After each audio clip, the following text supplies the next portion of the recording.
हम्म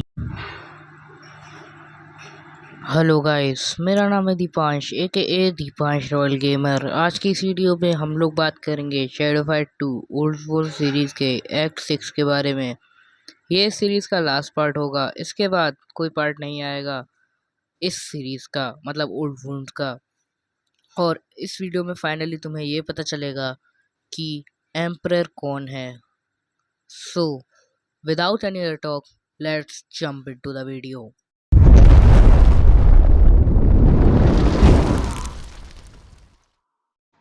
इस एक्ट की स्टार्टिंग में होती है, कहानी प्रेजेंट में आती है और कहते हैं मैजिकल स्फीयर ने प्रिंस को पागल कर दिया था। उसने उसे बहुत ज़्यादा पावर दी और उसने सबको धमकाया हम सबको डिस्ट्रॉय कर देगा, लेकिन मैं ऐसा होने नहीं देता। फिर कहानी होती है शिफ्ट हॉन्टेड प्रिंस पे। अब प्रिंस हॉन्टेड प्रिंस बन चुका है। अब वो कहता है, तो यहाँ हो तुम मेरे वफादार दोस्त, देखो जस्टिस फिर से आ गई है, मतलब इंसाफ सबको फिर से मिलेगा। शोगन मेरा एक वफादार कुत्ता है, मैंने उसका दिमाग अब मेरा है, मतलब उसका दिमाग अब उसका है, मतलब उसने उसको माइंड कंट्रोल कर लिया है। अब शोगन इसकी बात मानेगा। तो शोगन कहता है, तुम बहुत कमज़ोर हो, तुम मेरे लॉर्ड के कोर्ट में एक चोकर का काम भी नहीं कर सकते, मैं तुम्हें एक सिंगल ब्लो में क्रश कर दूंगा। और फिर सेंसे इसे मल्टीपल ब्लो में क्रश कर देते हैं, क्योंकि इसे ये लग रहा होता है कि हम इसके जोकर बनने के भी लायक नहीं हैं। और हाँ, इस बार तुम देखो शोगन का पूरा चेहरा, देखो इसका चेहरा ऐसा था ये, देखो गौर से देखो इसका चेहरा। मतलब जब हमें ये वैसे मिलता है शैडो फाइट 2 में, तो इसका चेहरा जला हुआ होता है। उसके बाद सेंसे सहरा के कहते हैं, प्रिंस रुक जाओ, अपने आसपास देखो, स्फीयर तुम्हारे गुस्से से तुम्हें खा रहा है, वो तुम्हें एक मॉन्स्टर बना रहा है। और हॉन्टेड प्रिंस कहता है, तुम्हें भी बना रहा है बूढ़े आदमी, तुम मेरे गद्दी लेना चाहते हो, लेकिन उस पर मेरा जन्म से अधिकार है, कोई उससे मुझे नहीं छीन सकता। मतलब इस ये कहना चाह रहा है कि तुम्हें भी वो मॉन्स्टर बना रहा है, तुम मेरी गद्दी लेना चाह रहे हो, क्योंकि इसे स्पीयर की पावर पे कुछ नहीं दिख रहा, इसे केवल अपनी गद्दी दिख रही है।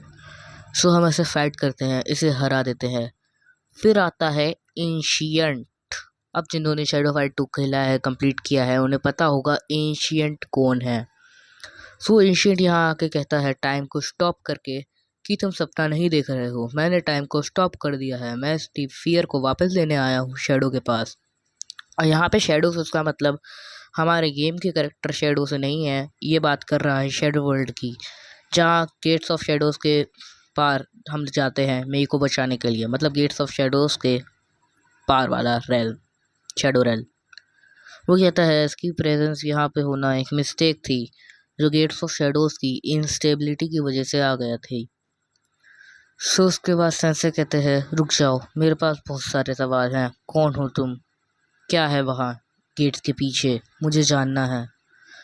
एंशिएंट कहता है, चेंज इमिनेंट है इंसान, अभी के लिए सो जाओ, जब तुम उठोगे कोई भी तुम्हारे फीट को रिमेम्बर नहीं करेगा, मतलब याद नहीं करेगा, और इसे ऐसा ही होना चाहिए, एक दिन तुम समझ जाओगे। फिर उसके बाद यहाँ पे एक्ट ख़त्म हो जाता है। अब यहाँ पे तुम में से काफ़ी सारे लोग इस पॉइंट पे सोच रहे होंगे कि भाई पूरी स्टोरी तो निकल गई, एम्परर का तो पता लगा नहीं। एम्परर ये आदमी है, यानी प्रिंस ही एम्परर है। अब तुम सोचोगे कैसे, कुछ लोग समझ गए होंगे कैसे, लेकिन जो नहीं समझे उन्हें मैं समझा देता हूँ। अब देखो, एंशिएंट यहाँ से स्फीयर को ले गया था, उसके बाद हम सबको पता है कि टाइटन ने एंशिएंट को हरा के उससे स्फीयर ले लिया था, और एंशिएंट स्टोन ग्रूव में जाके छुप गया था, जहाँ पे हम उससे पहली बार मिलते हैं। और वहाँ पे वो छुप के रहता है, और वहाँ के जितने वॉरियर आए थे उन सबकी सोच को वहाँ पे रखता है, प्रोटेक्ट करता है, और वो स्टोन ग्रुप के सीक्रेट को प्रोटेक्ट करते हैं। अब यहाँ पे एक बहुत अच्छी थ्योरी ये निकल के आती है कि प्रिंस को मारा नहीं था सेंसे ने, क्योंकि अब तुम देखोगे तो जिस सेंसे ने अब तक जिससे भी फाइट की है, किसी को मारा नहीं, जान से तो नहीं मारा किसी को भी, सारे जितने भी डीमर्स थे उन सबको छोड़ दिया, जैसे कि लिंक्स, हेरमेट, पुशर वगैरह वगैरह वगैरह।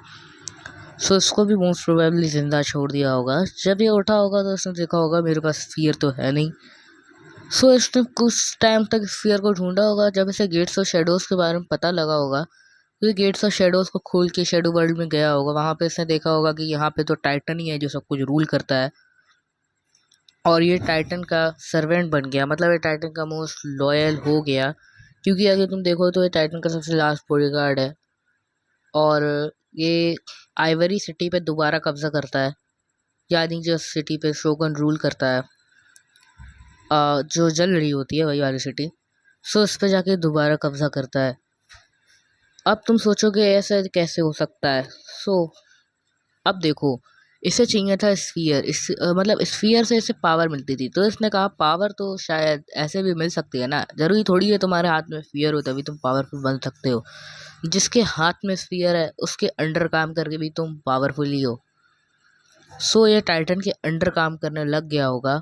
फिर काफ़ी टाइम बाद शैडो ने जब गेट्स ऑफ शेडोज खोले होंगे और सब डीमंस को आज़ाद किया होगा, फिर जब टाइटन ने मे को किडनैप कर लिया था तो शैडो ने फिर से गेट्स ऑफ स्फीयर को लेते, sorry gates of shadows, gates of sphere नहीं। वहाँ पे जाके टाइटन ने कहा था कि तुम अकेले नहीं हो जो यहाँ पे आए हो, तुम्हारे जैसे काफ़ी सारे और भी लोग हैं जो यहाँ पे आया।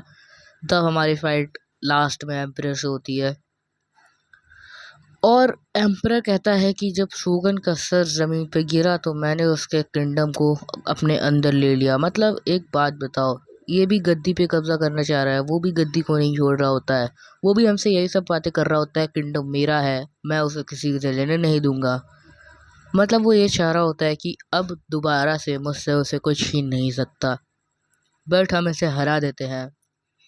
और शैडो फाइट शेड्स की स्टोरी मुझे नहीं पता है इतने एक्यूरेट से, लेकिन फिर भी मैं बता सकता हूँ कि यही एम्परर है। बहुत ज़्यादा अच्छे से बता सकता हूँ यही एम्परर है।